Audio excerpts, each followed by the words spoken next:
Before we get started with the command that I'm showing you, I'd like to also give you the resources for zooming and panning without the wheel of the mouse that we had in class. So if you want to zoom extents, you have a choice of typing in Z and enter and E and enter, because that will give you the zoom commands, and then E is extents. Or over on the right hand side, you'll see this navigation bar, I think it's called. You have this full navigation wheel you can use to orbit, zoom, pan, and even rewind, which is kind of nice, sort of like a zoom previous. You also have in here this hand icon and also additional zoom commands underneath this little magnifying glass icon that you can use.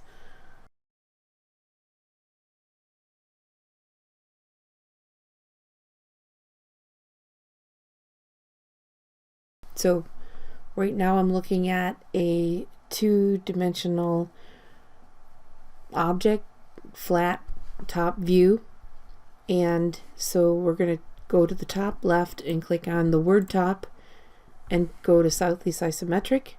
You could also use this view cube over here if you want to click on the corner to get to southeast isometric as well. And now I'm going to change my workspace at the bottom right corner using the gear icon. We did this in class, but I'm going to go through a couple of things here. Over here, we're going to change this to 3D modeling, and then we can go to the command called press pull at the top left. Click on press pull. Put your pointer inside, or your little pick box inside of this 2D geometry, and click. Pull your mouse up and type in 0.5 and enter. And then enter again, and you'll be back to the command line. Now at this point, this is the only thing we have in our model space. We're going to click on layout at the bottom left corner to get over to the paper space, or the layout space it's called. Let's delete the viewport. You can click on it once and delete it, and then we'll go to the layout tab, which is at the top right corner. So you see there's a difference. They're tabs, but at the bottom left there's layout 1 that brings you to this kind of space where there's a sheet of paper. At the top right, along where you find home in like the drop down menus, you can click on layout, go to base, and from model space right there. Pull your mouse over here and click for your front view, and then enter. Pull your mouse up and click, pull your mouse over here and click, and then enter. So see how quick that was? There are some advantages and disadvantages of using this base from model compared to the viewports that we used in class. So in this case, we want to click on this side view and click on the arrow, the little triangular icon there, little triangular blue grip, and change the scale to 1:1. And then you can hold your left mouse button down on the frame or the blue box that's around it and drag it over to give it a new location. A little bit further over. You can use the top one here. You can click and hold your left mouse button down and drag that one down a little to give yourself a little bit of space. This one also probably needs to be pulled over a little bit away from the edge of the paper. Now if we want to change this to the conceptual view, you can double click so that you get this menu. Click on hidden lines and then click on shaded with visible lines. Or you could do shaded with visible and hidden lines, but I'm just going to click on shaded with visible lines, and there it is. And then you can pick exit. This is in place of using the viewport holes that we made in the paper earlier in the class. In this, there are some disadvantages here. You're limited to having just one object in the model space, and also I don't use this as much because you can only do a couple of things here, but it is a great option for creating a 3D view of your project quickly, and also creating other views too. How quickly we created the plan, the elevation or the side view, and the 3D.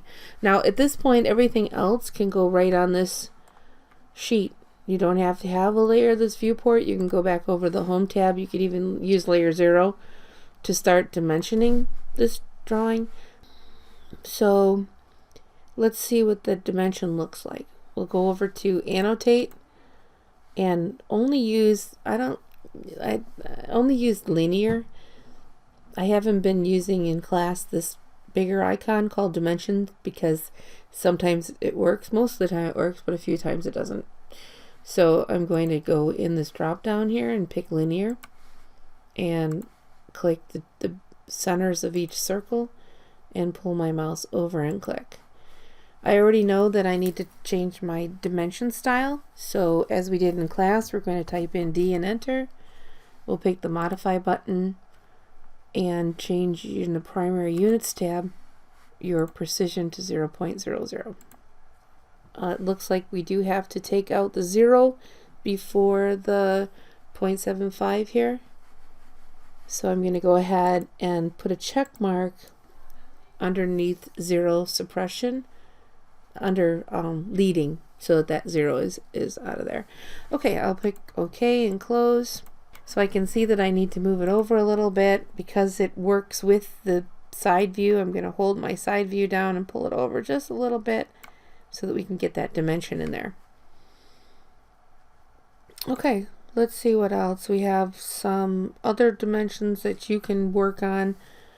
I think everything should be pretty clear for this one because the commands are going to be underneath linear. One is radius and one is diameter.